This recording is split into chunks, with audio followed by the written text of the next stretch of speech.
पवित्र माघ सप्तमी कोणार्क चंद्रभागारे पवित्र तीर्थ पुष्करिणी रे बुड़ पकाइछन्ति लक्षाधिक श्रद्धालु।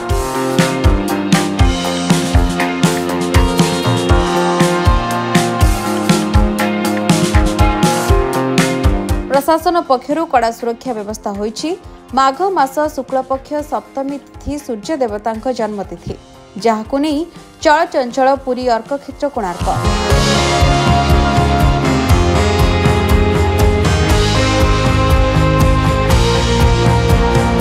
कड़ा सुरक्षा भितर तीन ठाकुर प्रभु त्रिवेणेश्वर, दक्षिणेश्वर, ईशानेश्वर को विमान जोगे पारंपरिक शोभायात्रा रे अणाଯାଇ तीर्थ मंडप रे पूजार्चना करा जायतिला।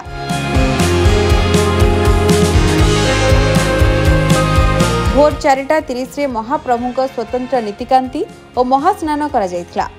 साधु संतक द्वारा चंद्रभागा तीर्थ पुष्करिणी रे तिल तर्पण, जल अर्घ्य दे आरती करा जायतिला।